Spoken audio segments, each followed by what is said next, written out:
नमस्कार दोस्तों, हमारे चैनल पर आप सभी का पुनः स्वागत है। ये वीडियो जो है इकोनॉमिक्स चैप्टर से संबंधित है, जिसमें हम बात करेंगे खाद्य सुरक्षा क्या है, साथ में हम बात करेंगे बफर स्टॉक क्या है, साथ में हम बात करेंगे एमएसपी क्या होती है, हम ये भी बात करेंगे कि सार्वजनिक वितरण प्रणाली क्या होती है। तो सबसे जानते हैं खाद्य सुरक्षा का क्या है। खाद्य सुरक्षा का अर्थ सभी लोगों के लिए पर्याप्त सुरक्षित पौष्टिक भोजन की उपलब्धता, पहुंच और उपयोग से होता है, ताकि वे सक्रिय और स्वस्थ जीवन जी सके। खाद्य सुरक्षा का मतलब यह सुनिश्चित करना भी होता है कि भोजन खाने के लिए सुरक्षित है या नहीं है और इससे स्वास्थ्य को कोई नुकसान तो नहीं हो रहा है।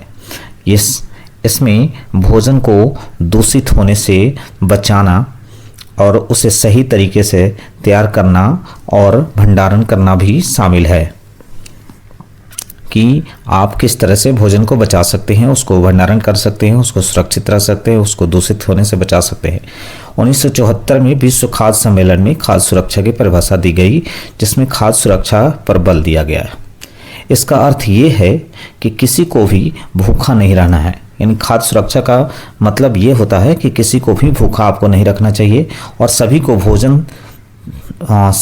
भोजन तक पहुंच होनी चाहिए। यानी सभी को पर्याप्त मात्रा में भोजन मिल सके जो उनकी पोषण संबंधी आवश्यकताओं को पूरा कर सके। यानी जब तक भोजन नहीं मिलेगा उसकी पोषण कहाँ से होगी। अब खाद्य सुरक्षा की जहाँ तक पहलू की बात कर लेते हैं तो खाद्य सुरक्षा के 4 महत्वपूर्ण पहलू होते हैं। पहला होता है उपलब्धता, दूसरा जो पहलू होती है वो होता है पहुँच, तीसरा जो है उपयोग और चौथा जो होता है स्थिरता। यानी उपलब्धता, पहुंच, उपयोग और स्थिरता, ये 4 पहलू है। ये 4 पहलू जो है वो खाद्य सुरक्षा के माने जाते हैं। अब खाद्य सुरक्षा सवाल उठता है कि क्यों आवश्यक है। इसको भी हम देखेंगे कि खाद्य सुरक्षा सभी लोगों के लिए पर्याप्त, सुरक्षित और पौष्टिक भोजन तक पहुंच सुनिश्चित करने के लिए आवश्यक है। अब क्यों आवश्यक है, तो खाद्य सुरक्षा सभी के लिए पर्याप्त, सुरक्षित और पौष्टिक भोजन सुनिश्चित करने के लिए आवश्यक मानी जाती है। यह न केवल मानव स्वास्थ्य के कल्याण के लिए महत्वपूर्ण है, बल्कि आर्थिक विकास, सामाजिक स्थिरता और पर्यावरण संरक्षण के लिए भी आवश्यक होती है। यानी आपको हर तरह से खाद्य सुरक्षा महत्वपूर्ण है। अब भारत में हम खाद्य सुरक्षा के बारे में थोड़ा सा जान लेते हैं कि 70 के दशक के प्रारंभ में हरित क्रांति आने के बाद, यानी भारत में जब 70 का दशक हुआ तब उस समय हरित क्रांति आई भारत में, और मौसम के विपरीत दशाओं के दौरान भी देश में अकाल नहीं पड़ा। देश भर में उपजाई जाने वाली विविध फसलों के कारण भारत पिछले 30 वर्षों के दौरान खाद्यान्नों के मामले में आत्मनिर्भर बन गया। अब आत्मनिर्भर बना तो इसका फायदा क्या हुआ। इसकी वजह से सरकार द्वारा इसकी मुख्य वजह ये रही कि सरकार द्वारा सावधानी पूर्वक तैयार की गई खाद्य सुरक्षा व्यवस्था थी। यानी भारत सरकार ने खाद्य सुरक्षा व्यवस्था को सावधानी पूर्वक तैयार किया ताकि खाद्य जो है उसका उचित उपयोग किया जा सके। इसी की वजह से प्रतिकूल परिस्थितियों में अनाज की उपलब्धता बनी रही। इसके लिए सरकार द्वारा 2 चीज़ों को अपनाया गया। इसके लिए 2 प्रणाली अपनाई गई। एक था बफर स्टॉक और दूसरी थी सार्वजनिक वितरण प्रणाली। सबसे पहले जानते हैं बफर स्टॉक क्या होता है। तो बफर स्टॉक जो है एक अतिरिक्त भंडारण है। आप बफर स्टॉक को क्या कर सकते हैं, एक्सटर्नल जो है वो स्टोरेज होता है जिसमें किसी कंपनी या सरकार द्वारा रखा जाता है, ताकि मांग में अचानक वृद्धि या आपूर्ति में व्यवधान होने पर उसे पूरा किया जा सके। यानी जब किसी चीज़ की वृद्धि होती है, उसकी आपूर्ति में व्यवधान उत्पन्न होता है, तब बफर स्टॉक का यूज किया जाता है। बफर स्टॉक मांग में उतार चढ़ाव, आपूर्ति श्रृंखला में व्यवधान या लीड समय परिवर्तनशीलता के कारण स्टॉक आउट कमी के जोखिम को कम करने के लिए रखी जाती है। यानी कोई भी चीज़ आउट ऑफ स्टॉक हो जाता है तो उसकी कमी होने लगती है और उसकी मांग बढ़ जाती है। उस स्थिति में बफर स्टॉक इसमें हेल्प करता है। यह कीमतों को स्थिर करने में मदद करता है। न यह कीमतों को केवल स्थिर करता है बल्कि जोखिम के ध्यान में रखते हुए भी इसे महत्वपूर्ण माना जाता है। इसका उपयोग खुदरा विक्रेताओं, निर्माताओं और सरकारी संस्थाओं द्वारा इसका किया जाता है। अब आते हैं दूसरा जो प्रणाली भारत सरकार ने अपनाई खाद्य सुरक्षा हेतु, वो थी सार्वजनिक वितरण प्रणाली। सार्वजनिक वितरण प्रणाली को हम इसे पब्लिक डिस्ट्रीब्यूशन सिस्टम भी कहा जाता है, जिसको आप शॉर्ट फॉर्म में पीडीएस के नाम से भी जानते हैं।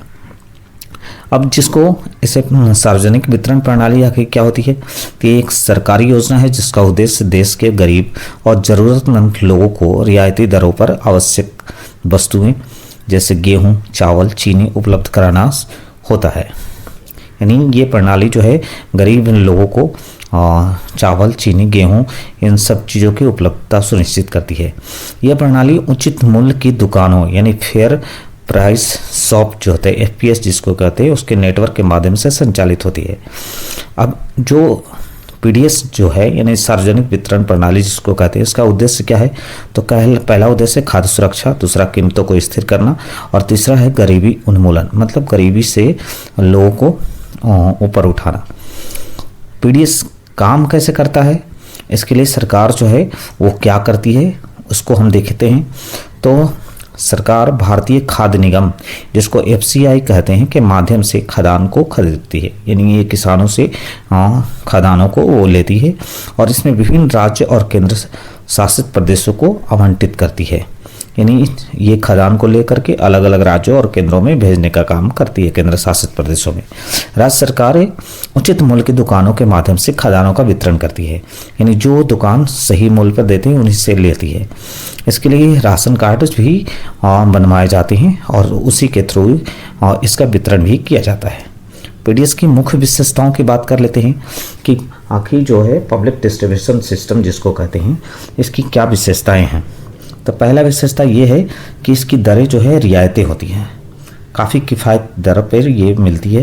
दूसरा होता है व्यापक कवरेज इसमें देखने को मिलता है। तीसरा इसमें पारदर्शिता भी आपको देखने को मिलेगी। अब लेकिन PDS में कुछ कमियां भी हैं आपको देखने को मिलेगी। वो कमी है लीकेज की, वो कमी है आपको अकुशलता की और तीसरा जो कमी है वो सीमित कवरेज की है। जो PDS सिस्टम है जिसको सार्वजनिक वितरण प्रणाली है 1947 में केंद्र और राज्य सरकार के संयुक्त जिम्मेदारी के तहत इसे शुरू किया गया था।